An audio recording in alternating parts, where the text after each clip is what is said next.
ค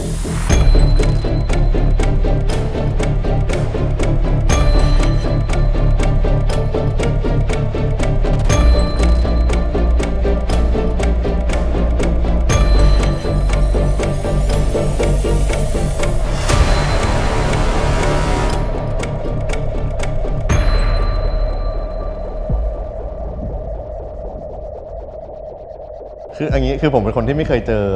เรื่องลี้ลับเลยในชีวิตอะไรเงี้ยไม่เคยเจอผีไม่เคยเจอเหตุการณ์แปลกๆในชีวิตเลยอะไรเงี้ยแต่ถ้าถามว่าแบบผมเป็นคนที่เชื่อไหมอ่ะผมค่อนข้างเชื่อนะคือหมายว่าผมรู้สึกว่ามันยังมีหลายๆอย่างที่เรายังพิสูจน์ได้อ่ะอยู่เยอะแยะเต็มไปหมดเลยอะไรเงี้ยคือไม่ใช่แค่เรื่องไสยศาสตร์หรือของขลังอย่างเดียวแต่ว่าแบบมันมีเรื่องที่วิทยาศาสตร์หรืออะไรเงี้ยยังไม่ได้คำตอบอีกเยอะ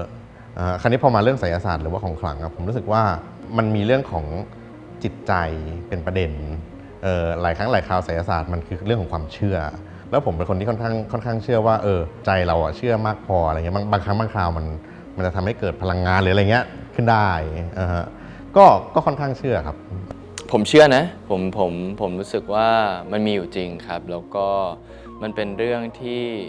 อาจจะยังพิสูจน์ไม่ได้ขนาดนั้นไม่ได้มีหลักฐานไม่ได้มีเชิงวิทยาศาสตร์ที่มารองรับมันได้ขนาดนั้นอะไรอย่างนี้ครับแต่ว่ามันเป็นความเชื่อที่เราอาจจะได้ยินมาตั้งแต่เด็กหรือว่าได้เจอคนรอบตัวที่เคย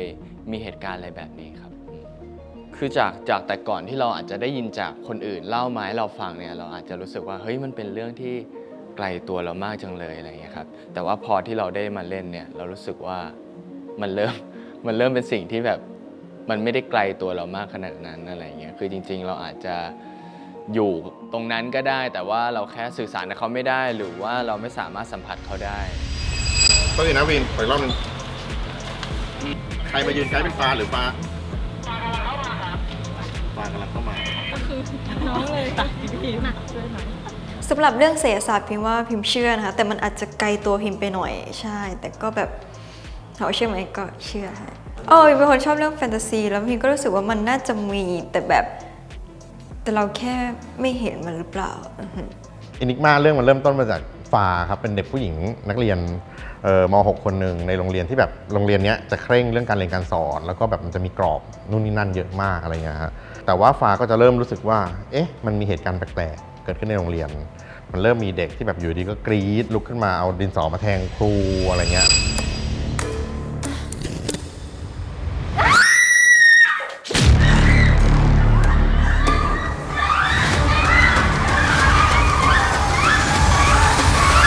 ฟ้าก็เริ่มรู้สึกว่า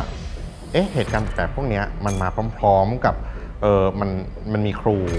คนใหม่เข้ามาในโรงเรียนที่ชื่ออาจินแล้วก็ครูคนนี้ภายนอกแบบเขาดูแบบเดอด่าๆซุ่มซ่ามอะไรเงี้ยแย่แล้วเปียกหมดเลยเดี๋ยวครูรีบหาผ้าก่อนแต่ว่าเหมือนเขามีอะไรบางอย่างที่แปลกๆนะก็ช่วยทำตัวให้จรรยาบรรณหน่อยได้ปะเขาดูทำตัวแปลกๆเขาดูล่อๆอะไรเงี้ยฮะฟ้าก็เลยค่อยๆติดตามแล้วก็สืบเรื่องนี้จนนำไปสู่การที่แบบฟ้าเขาก็เลยได้รู้ความจริงอะไรบางอย่างที่แบบเป็นอีกด้านหนึ่งของโลกที่แบบเขาไม่เคยรู้จักมาก่อนนะ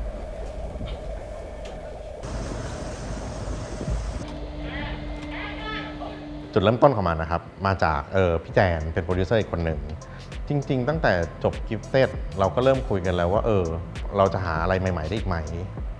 ในการเล่าหรือว่าแฟนตาซี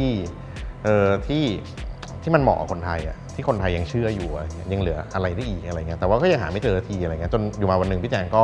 ได้ไอเดียขึ้นมาว่าไสยศาสตร์ล่ะก็คงน่าสนุกดีนะถ้าเกิดมันมีไสยศาสตร์แล้วมันเซตอัพเป็นโรงเรียนอะไรเงี้ยฮะแล้วก็แบบอยู่ดีก็มีตัวละครแบบเป็นครูคนใหม่โผล่เข้ามาแล้วก็เฉลยว่าแบบมันเกี่ยวข้องกับไสยศาสตร์พอพี่แจงได้บิ๊กไอเดียนี้ขึ้นมาอะไรเงี้ยก็เลยเอามาเล่าแล้วก็แบบก็เลยพัฒนาต่อครับผมอันนี้คือจุดเริ่มต้นของโปรเจกต์นี้ฮะมันคงคล้ายๆเหมือนกับแฮร์รี่พอตเตอร์หรืออะไรเงี้ยมั้งฮะที่แบบว่าถ้าเกิดเวทมนต์มันมีอยู่จริงแล้วมันมาถึงยุคนี้จริงๆมันมีวิธียังไงถึงจะทำให้มันยังอยู่ได้อะไรเงี้ยแบบ J.K. Rowling เขาก็จะมีดีไซน์ของเขาอะไรเงี้ยเราก็สนุกที่จะคิดเรื่องนี้มาเสมออยู่แล้วเราเป็นเด็กที่เราชอบคิดเล่นๆอะไรกันเรื่องพวกนี้เหมือนสมัยกิฟเต็ดเลยอะไรเงี้ยฮะที่แบบว่าถ้าเกิดพลังพิเศษมันมีอยู่แต่ว่ามันถูกจำกัดกรอบแค่ประมาณไหนมันถึงไม่กระเด็นออกมาถึงแบบโลก สังคมภายนอกอะไรเงี้ยไสยศาสตร์ก็เหมือนกันไสยศาสตร์มันอยู่กับเรามานานแล้วอะตั้งแต่แบบโบราณอะไรเงี้ยเลยแล้วก็จริงๆมันมีหนังมันมีงานศิลปะมันมีละครมีอะไรเงี้ยที่ represent แบบไสยศาสตร์มาตลอดทางอะไรเงี้ยแต่ว่าเรามองมันดูด้วยความรู้สึกที่ว่าจริงๆแล้วมันทำไมมันยังไม่มีใครทำออกมาเป็นโมเดิร์นนาทีแล้วก็มันก็เลยสนุกที่จะคิดเรื่องประเด็นนี้มาฮะว่าจริงๆแล้ว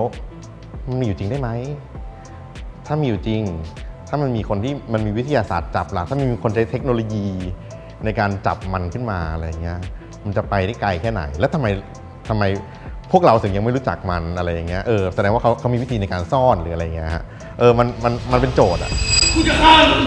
อย่ามึงสมควรตายมึงสมควรตายที่เราอยากจะทำให้แบบว่าในขณะเดียวกันวิชวลของมันเป็นยังไง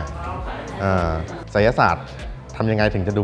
ไม่ดูโบราณเกินไปในขณะเดียวกันก็ต้องดูไม่แฟนตาซีเวอร์จนเรารู้สึกว่าเฮ้ยมันจับต้องไม่ได้อะไรเงี้ยนี่คือวิธีการหาจุดตรงกลางของมันอะไรเงี้ยแล้วก็ยากแต่ในขณะเดียวกันก็สนุกมากๆของโปรเจกต์นี้เลยฮะพี่วินซินเมื่อกี้เล่นยากไหมเดินชนผอซีเมื่อกี้เหรอใช่ยากที่เรารู้จักกันเนี่ยแหละทำไม่ได้ให้มันเข่าเขาเป็นคนที่ทำรอยสักให้ผมว่า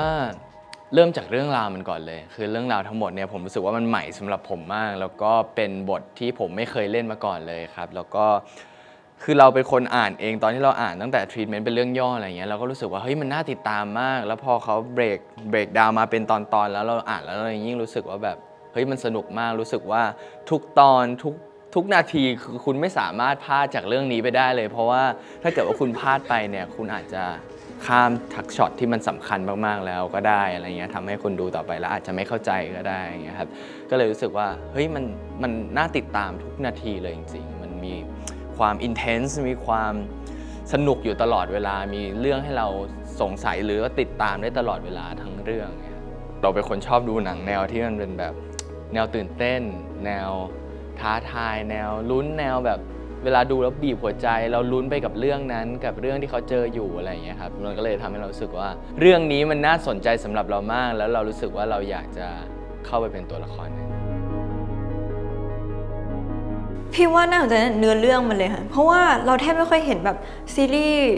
พล็อตเรื่องแบบนี้ใช่ไหมคะแบบรู้สึกว่ามันเป็นพล็อตเรื่องที่แปลกใหม่มากรู้สึกว่าแบบเกี่ยวกับเวทมนต์แล้วแบบทั้งแบบความน่าสนใจมันอยู่ที่ภาพแล้วก็แบบวิธีการเล่าเรื่องแล้วก็ CG ที่ใช้พี่ว่ามันแบบมันน่าตื่นตาตื่นใจมากแน่นอนค่ะเป็นครั้งแรกของผมเลยครับที่มีโอกาสได้เล่นหนังแนวนี้เลยอะไรอย่างเงี้ยครับคือเรียกว่าต่างจากคาแรคเตอร์ที่ผมเคยเล่นมาทั้งหมดพอสมควรเลยนะครับอาจินนะครับก็จะเป็นคาแรคเตอร์ที่เป็นคนมุ่งมั่นจริงจังนะครับแล้วก็เป็นคนดุดันเลยกันดุดันเอาจริงก็คือไม่เกรงกลัวใครเพราะว่าสปอยไม่ได้ แต่ผมไม่มีเวลาอธิบายให้แม่ฟังแล้วผมขอแค่คุยกับฝ่ายเลยไม่เชื่อคืออาจินมันเป็นตัวละครที่ลึกลับที่สุดในเรื่อง